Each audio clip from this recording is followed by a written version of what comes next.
Welcome friends. उम्मीद करता हूँ अच्छा दिन गुजरा होगा और ट्रैप नहीं हुए होंगे। मैं कितने दिन से 3 दिन से बता रहा था कि ये गिरावट आने वाली है और आखिरी में बड़े ढंग से इन्होंने ला के दी है। आई एम श्योर दैट आज रिटेल ने बहुत सारा लॉस खाया होगा और अगर आप मेरे वीडियो देख रहे थे तो ज़रूर बच गए होंगे। आज का डेटा भी बड़ा मज़ेदार बना हुआ है। अभी फॉल जो दिख रहा है कि बड़ा हो गया वो इतना बड़ा है नहीं।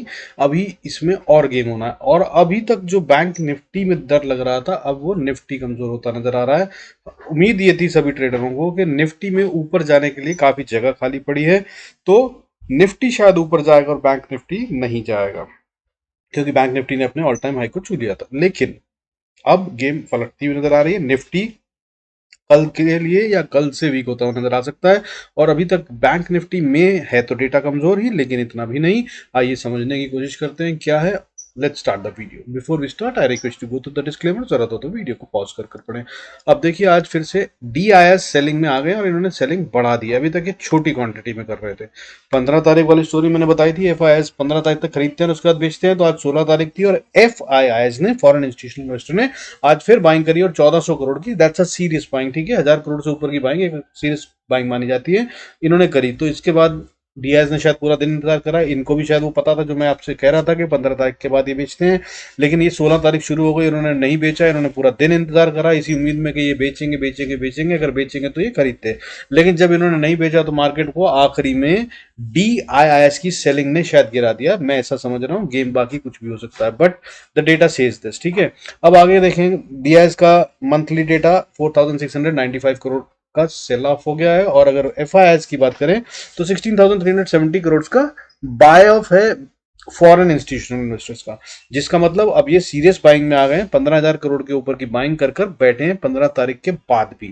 तो दूसरी बात बता दूं अब आपको, मार्केट में डेटा कमजोर बना हुआ है, गिरने के चांसेस बहुत ज्यादा दिख रहे हैं। लेकिन एक और फंडामेंटल आपको बता दूं, फंडामेंटल है ये, ठीक है। टेक्निकल सीए कह रहे हैं कि इस समय कमजोरी है, फंडामेंटल बता रहा हूं।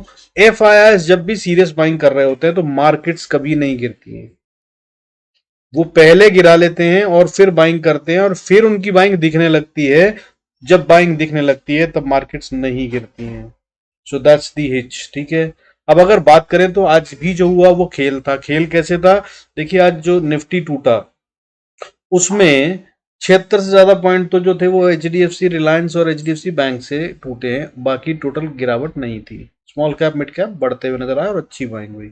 और अगर बैंक निफ्टी की बात करें तो बैंक निफ्टी में जो भी गिरावट आई है उसमें से 196 पॉइंट तो HDFC बैंक ही के हैं और उसके अलावा कोटक बैंक इकलौता था जो टूट रहा था, 63 पॉइंट उसने खा लिए। अदरवाइज जो बैंक निफ्टी में 168 पॉइंट की गिरावट आई है, अगर आप देखें उसको तो उसमें से तो 250 पॉइंट तो इन्होंने ले लिए, दो बैंकों ने, कोटक बैंक और HDFC बैंक ने। जबकि यहाँ पर गिरावट 168 पॉइंट्स की है। इसका मतलब क्या है, बैंक निफ्टी में इतनी कमजोरी है नहीं जितनी दिखाई गई है। फाइनेंशियल सर्विसेज निफ्टी की एक्सपायरी को मैनेज किया गया था और निफ्टी में 112 पॉइंट की गिरावट आज दिखाई गई है। लेकिन अगर हम बात करें तो टोटल में तो 76 पॉइंट तो इन तीन शेयरों से ही आए थे, जो कि HDFC बैंक, रिलायंस और HDFC है। तो खेल जो हो रहा है वो छुपा हो रहा है और गेम है। और ये DIS की सेलिंग है, क्योंकि DIS ने इसमें प्रॉफिट बना रखा है। इन्होंने इसको लोअर लेवल पे खरीदा था और ये नहीं चाहते कि ये वाले शेयर बढ़े जिनसे निफ्टी को हिलाया जा सके, क्योंकि अगर ज्यादा बढ़ गई तो इनको ज्यादा पैसा लगाना पड़ेगा मार्केट को बचाने के लिए। तो ये यहीं पर रखकर कंसोलिडेशन में रख रहे हैं और अभी अपना प्रॉफिट में भी है तो वो बुक भी कर रहे हैं। और अब FI बाइंग में बैठे हैं तो इनको चिंता भी नहीं है, बायर भी आराम से मिल रहा है। बट बॉटम लाइन में टेक्निकल डेटा वीक बना हुआ है, गिरावट अभी और बढ़ सकती है, उसके बारे में बात करेंगे और लेवल्स की बात करेंगे। तो आज जो हुआ उसके बारे में बात करें। देखिए निफ्टी जो है आज वो 18,286 18,286 पे बंद हुआ with a fall of 112 points, 0.61% की। और बढ़ने वाले शेयरों की गिनती आज फिर कम हो गई, 979। ये रोज खेल रहे हैं, बढ़ने वाले शेयरों की गिनती बढ़ जाती है एक दिन, अगले दिन गिरने वाले शेयरों की गिनती बढ़ जाती है। लेकिन असल में कुछ हो नहीं रहा है। तो ये रिटेल को बेवकूफ बनाया जा रहा है। बहुत कॉशियसली करिए। और इसका मतलब क्या होता है, रिटेल को पैसे बनाने तो क्या करना चाहिए, रिटेल को छोटे छोटे प्रॉफिट लेने चाहिए। बड़े बड़े ट्रेड्स ना लें, बड़े प्रॉफिट की उम्मीद ना करें इस टाइम पे, छोटे छोटे ट्रेड लें। हालांकि वॉलेटिलिटी इंडेक्स जो है वो 13.29 पे है। इसका मतलब होता है बड़े ट्रेड लीजिए और लंबी पोजीशन लीजिए। तो इसका मतलब वो वाला गेम खेलना है तो मंथली में खेलिए, मंथली ऑप्शंस बाय करिए या फिर फ्यूचर्स में खेलिए। और अगर आप वीकली में खेलते हैं तो छोटे छोटे ट्रेड लेकर प्रॉफिट बनाइए। ये आपके बहुत काम आएगी। अगर इस एडवाइस को आपने याद करके फॉलो करा तो आप एक ट्रेडर बन जाएंगे, अगर नहीं है तो, और अगर हैं तो बहुत बढ़िया वाले प्रॉफिटेबल ट्रेडर हो जाएंगे। हाँ, तो आगे चलते हैं डेटा में। एडवांस जो हो रहे थे शेयर, यानी कि बढ़ रहे थे जो शेयर, वो आज 979 हो गए, कल 1105 थे। और जो गिरने वाले शेयरों की गिनती थी कल 950 थी, वो बढ़कर 1048 हो गई। और इस तरह से अगर आप बात करें तो देखिए, गेम जो था निफ्टी के अंदर 168 पॉइंट का, with in the range of high and low अगर हम बात करें तो 168 पॉइंट्स का गेम हुआ था, उसमें से 112 पॉइंट कैप्चर कर लिए गिरकर। और अगर हम बात करें ये कैसे कैप्चर करें, तो सेक्टर्स जो थे गिरावट में, उसमें भी खेल क्या है वो सुन लीजिए। पीएसयू बैंक आज बढ़ रहे थे और प्राइवेट बैंक आज गिर रहे थे। प्राइवेट बैंक ने एक अच्छी खासी गिरावट दिखाई है आज 0.58% की, वहीं पीएसयू बैंक ने एक अच्छी खासी बढ़त दिखाई है 0.72% की। इसको शिफ्ट ओवर कहते हैं, इसको सेक्टोरल शिफ्ट कहते हैं। तो इसमें सावधान रहिएगा, मार्केट ने अभी डायरेक्शन पकड़ी नहीं है। सेलर भी और बायर भी दोनों सावधान रहिए। और ऑप्शन सेलर जो है वो खास तौर पे ज्यादा सावधान रहिए, क्योंकि विक्स बढ़ना शुरू हो गया है। अब ये बहुत खतरनाक ढंग से आपका पैसा खा सकता है अगर आप ऑप्शन सेलर हैं तो। आइए अब आगे चलते हैं। देखिए बाकी के सेक्टर कौन से थे जो बढ़ रहे थे पीएसयू बैंक के अलावा। मिड कैप में एक अच्छी खासी तेजी थी, आज 0.33% बढ़े। हालांकि मिड कैप में भी गेम होता नजर आया। Mid cap 50 sorry, mid cap 50 जो है वो बढ़ता हुआ नजर आया, जबकि वहीं पे मिड कैप 250 जो है उसमें थोड़ी सी कमजोरी थी। यानी कि सेक्टोरल शिफ्ट मिड कैप और स्मॉल कैप में भी हो रहा है। और इसके बाद फिर अगर बात करें तो बढ़ने वाले सेक्टरों में आईटी था 0.18%, बहुत ज्यादा नहीं बढ़ा, लेकिन डॉलर की मूवमेंट से बढ़ रहा है। उसके बारे में बहुत इंपॉर्टेंट बात रोज बताता हूं, आगे आज बताऊंगा, उसमें भी आज अच्छा मूव आया है, वो भी कुछ कह रहा है। उसके अलावा निफ्टी की बात करें स्मॉल कैप की, तो निफ्टी स्मॉल कैप 250 भी आज मतलब मैनेज कर गया किसी तरीके से, ना हो रेड इस तरह से। जबकि गिरावट की अगर बात करें तो 1.42%, सबसे टॉप लूजर रिलायंस था, जिसका मैंने बताया आपको सबसे बड़ा हिट दिया। इसके अलावा मीडिया गिर रहा था, मीडिया ने 1.38% की गिरावट दिखाई। इसके अलावा जो है वो प्राइवेट बैंक, इंफ्रा, और उसके अलावा ओवरऑल बैंकिंग सेक्टर, ये सब गिरते हुए नजर आए। और इसके अलावा मेटल, फार्मा, एफएमसीजी भी कमजोर थे आज। अब अगर बात करें कि क्या लेवल्स हैं जिनके लिए हमें खेलना चाहिए, तो भाई कल के लिए आपको मैं लेवल बता दूं क्रिटिकल, वो अब 18,190 निफ्टी में याद कर लीजिए। 18,190 टूटा अगर तो बड़ा फॉल आ सकता है, या सेलर्स भारी पड़ सकते हैं, या बियर्स टेक ओवर कर सकते हैं, किसी भी तरह से आप कह सकते हैं। अब अगर गेम बात करें बैंक निफ्टी की, तो 43,800 को नोट कर लीजिए। इसके नीचे बैंक निफ्टी असली डायरेक्शनल डाउनसाइड दिखा सकता है। अब अगर बात करें देखिए ग्लोबल संकेतों की, तो आज गोल्ड भी गिरा हुआ है, सिल्वर भी गिरा हुआ है, क्रूड भी गिरा हुआ है, और उसके साथ में अगर खास बात करें तो यूएस डॉलर भी आज अच्छा खासा नहीं, 6 पैसे 6.5 पैसे टूटा है। मगर अच्छा खासा इसलिए बोल रहा हूं क्योंकि कल ये 82.30 पे आ गया था, जो कि क्रिटिकल लेवल है। अगर इसके ऊपर चला जाता तो मैंने कहा था ये मार्केट को जो सपोर्ट दे रहा है वो ये देनी बंद कर देगा और ये खतरनाक हो जाएगा। तो अभी वो हुआ नहीं है और ये उल्टा रिवर्सल चल पड़ा है, और ये एकदम क्रिटिकल लेवल है। यहीं से अगर ये वापस चल पड़ता है तो ये नीचे की तरफ जाएगा और सपोर्ट और स्ट्रांग हो जाएगी। और अगर डॉलर की सपोर्ट है तो फिर कोई कारण नहीं कि मार्केट गिरे, और एफआईआर खरीद रहे हैं तो कोई कारण नहीं है मार्केट गिरेगी। तो समझिए गेम अभी डायरेक्शनल हुआ नहीं है। बी वेरी कॉशियस अपने पोजीशंस और ट्रेड्स में। अब अगर बात करें एसजीएक्स निफ्टी की, तो इस समय हालांकि गिरावट दिखा रहा है, 18,290 पे ट्रेड कर रहा है। थोड़ा सा गिरावट है 30-40 पॉइंट की, मगर बहुत बड़ी गिरावट नहीं है। लेकिन हाँ, डेटा वीक बना हुआ है, टेक्निकल्स कमजोर है। ऑप्शन चेन का डेटा निफ्टी में तो साफ कह रहा है कि नीचे जाने के लिए तैयार है। और फाइनेंशियल सर्विसेज निफ्टी ने भी अपने ऑल टाइम हाई को तोड़कर, जहां से ब्रेकआउट दिया था उस ब्रेकआउट को तोड़कर नीचे क्लोजिंग दे दी है, जिसका मतलब यह है कि वो भी फाइनेंशियल सर्विसेज निफ्टी भी नीचे जाने को तैयार है। बाकी चलते हैं चार्ट पे और देखते हैं कहां एंट्री और एग्जिट कल के लिए। Before we start I request to go through the disclaimer as per the SEBI norms. जरूरत हो तो वीडियो को पॉज कर पढ़ें। इसके अलावा आज आपको शेयर भी दिखाने की कोशिश करूंगा, बाकी शेयरों के मूवमेंट ऐसे दिख रहे हैं। आइए सबसे पहले निफ्टी का इंडेक्स देख लेते हैं। निफ्टी का इंडेक्स देखिए, अगर आपको याद हो मेरे वीकली वीडियो में मैंने आपको चैनल दिखाया था कि ये काउंटर चैनल बना रहा है। पहले जब फॉल आया था तब भी चैनल बनाया था, और ये अब अपसाइड मूव में है और चैनल बना दिया। ठीक है, तो ये चैनल है और इस चैनल को भी ये तोड़ रहा है। ठीक है, इस चैनल को तोड़कर नीचे क्लोजिंग दे दी है इसने, जिसका मतलब वीकनेस के साइन है। ये निफ्टी ने करा है, बैंक निफ्टी अभी तक सेफ है। अब अगर खैर आपको मैं डेली चार्ट पे भी दिखा देता हूँ, थोड़ा सा आप देख लीजिएगा, दोनों याद करने हैं आपको। तो ये देखिए, मैंने ये चैनल बताया था कि जब ये गिर रहा था तो ये कहाँ से गिरता हुआ यहाँ आया था इस चैनल में, ऐसा ही चैनल इसने यहाँ बनाया था, और ये अब बढ़ना शुरू हुआ था। और इसी चैनल के तहत में ये 21-22 मार्च से लगातार बढ़ रहा था, और मैंने कहा था कि अगर ये को ऊपर टच कर ले तो गिरेगा, या फिर ये इसी लाइन से गिरेगा, बीच में मिडिल लाइन मिड पॉइंट, और ये वहां से गिर चुका है, और इसके नीचे अगर क्लोजिंग देती तो ये गिरावट के संकेत होंगे। मैंने ये आपको बताया था वीकली वीडियो अगर आप देखते हैं तो। और इसने अब ये तोड़ दिए हैं, ठीक है। तो अगर ये चैनल जो है अगर आप देखें 15 मिनट के चार्ट पर, हालांकि 15 मिनट के चार्ट पर ही तोड़ा है इसने इसको अभी भी, तो वो इसको नीचे क्लोजिंग दे दी है इसने। आर्ली चार्ट पे भी देख सकते हैं, वहां भी दे दिए, लेकिन डेली चार्ट पे भी अंदर ही है, लाइन पे है जैसा भी मान लीजिए, बट इसको तोड़ दिया बॉटम लाइन में। अब देखिए क्रिटिकल लेवल क्या होगा, जब तक ये 18,260 को तोड़कर नीचे नहीं जाता तब तक तो ये सेफ ही है, इसको चैनल के अंदर ही मानेंगे, इसको चैनल का ब्रेकडाउन नहीं मानेंगे। हालांकि जिस तरह का वॉल्यूम आया है आखिरी में, अगर आप ये कैंडल्स देख सके वॉल्यूम की, तो देखिए किस तरह से बढ़ता रहा है आखिरी की 1 घंटे में, 1.5 घंटे में sell off, increased sell off है, इंक्रीजिंग सेल ऑफ, ठीक है। इसका मतलब ये है कि सीरियस सेल ऑफ था, ट्रैप किया गया है। और जहां पे रिटेल ट्रैप होता है पैसा वहीं बनता है। अगर आप चाहें तो डाउन साइड का अगर जिसके पास पुट है उनको ज्यादा फायदा हो सकता है, बता दूं नहीं लिए तो कल सावधानी से लीजिएगा, क्योंकि ये ट्रैप दूसरी तरफ भी बनाकर ये कॉल वालों को भी फंसा सकते हैं, ठीक है। उसके अलावा मुझे भी नीचे जाता हुआ नजर आ रहा है, निफ्टी में कोई डाउट नहीं है।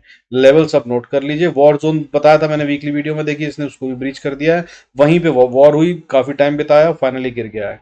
वीकली वीडियो अगर आपने देखा था तो सब कुछ इसके अंदर जैसा मैंने कहा था बिल्कुल वैसा आ रहा है। और उसके हिसाब से अगली बात जो कही थी वो ये कि चैनल को अगर तोड़ दिया तो ये नीचे जा रहा है, और अब ये चैनल को तोड़ के ही बैठा है, तो सावधान रहिएगा, ठीक है।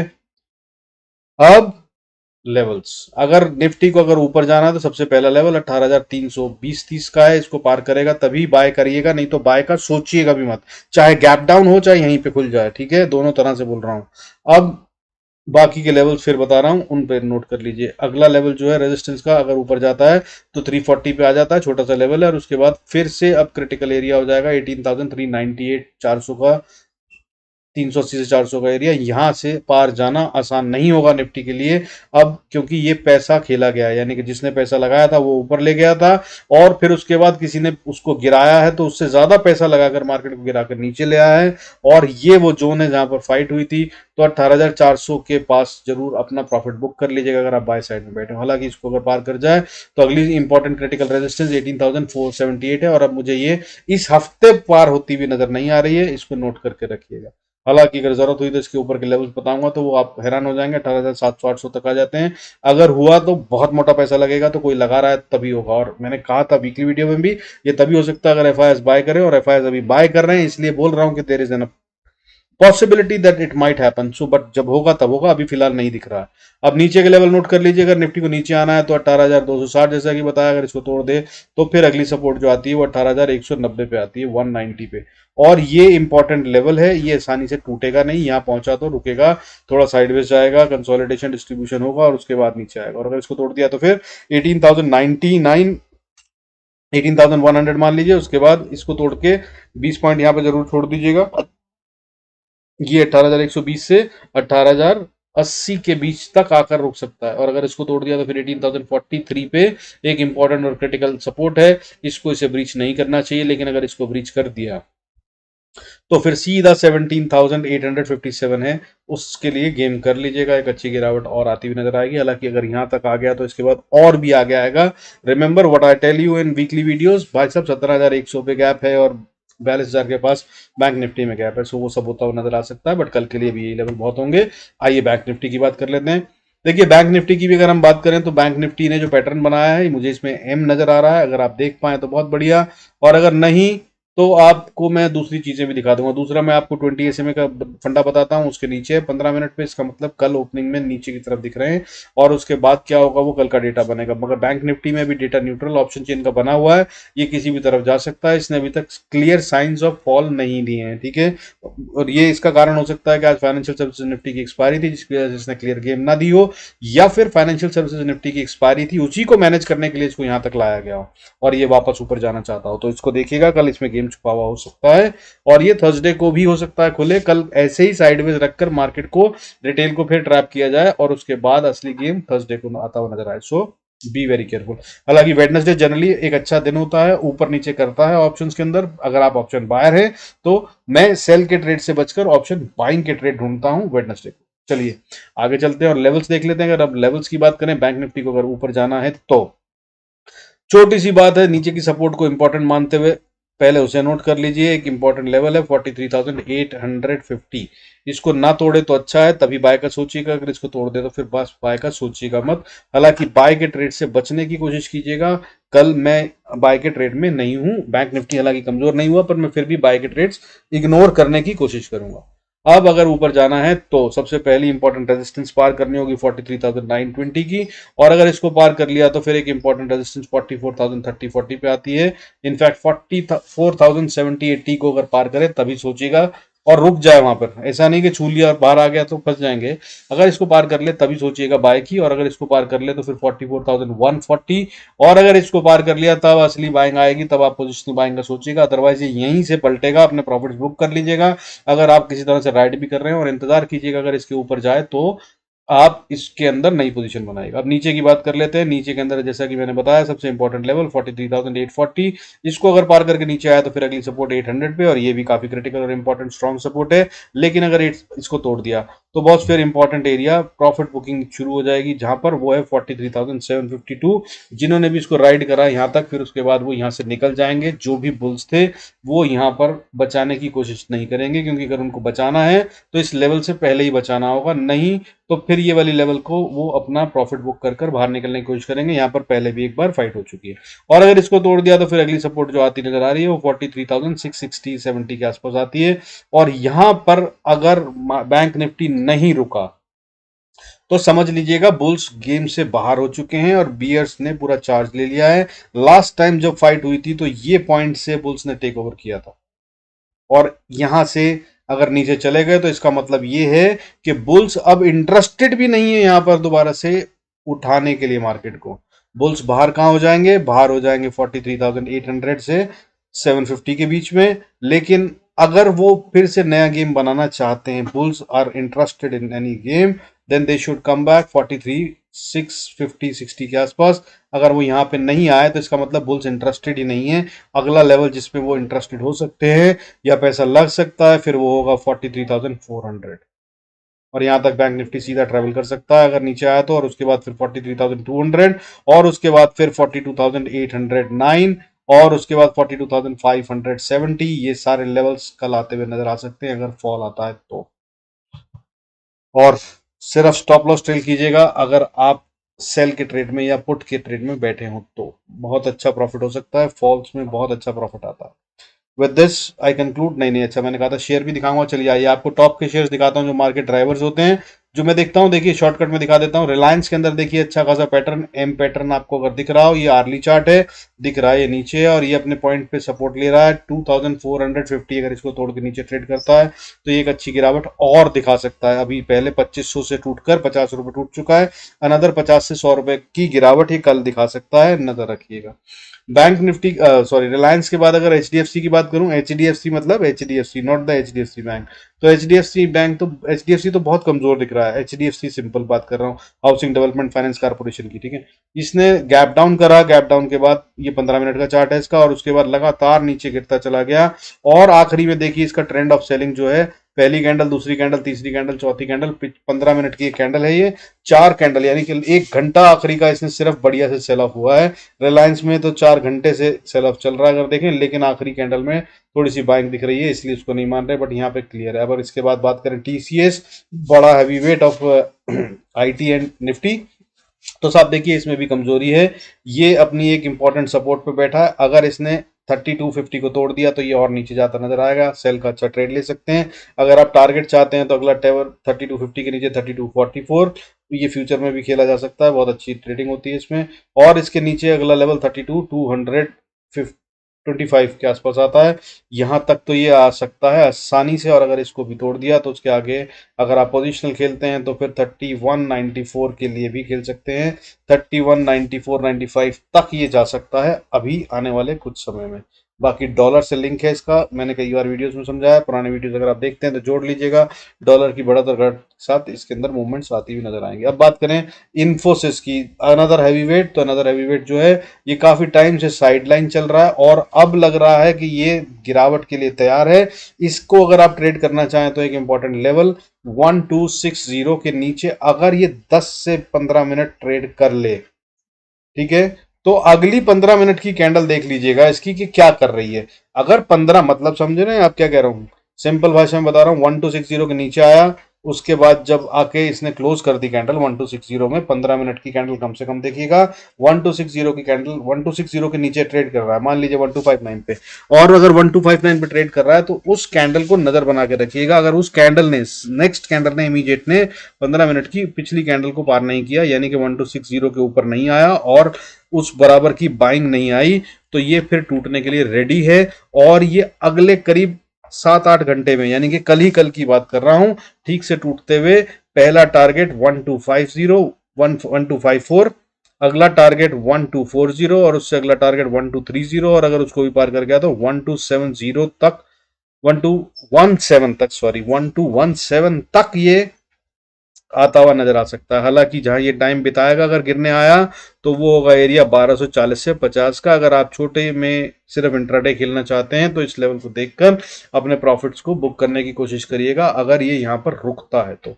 अब इसके अलावा देखिए बैंकिंग सेक्टर की बात कर लें, HDFC बैंक में साफ ट्रेंड दिख रहा है, ये आर्ली चार्ट है, गिरावट का है, लगातार सेल ऑफ हुआ है, वॉल्यूम भी ठीक ठाक थे, कोई भी रुकने का चांस नहीं है, और ये कल पहले ही मुझे ओपनिंग में 16,040 के पास खुलता हुआ नजर आ रहा है, यानी कि 6 रुपए और छोड़ देगा, और अगर इसको छोड़ दिया तो फिर 1630 और 1614 अगले टारगेट हो सकते हैं। ये अगर जाता है तो ये सिर्फ तभी सेल नहीं करने की राय दूंगा अगर ये ट्रेड करता है 1657-8 के ऊपर।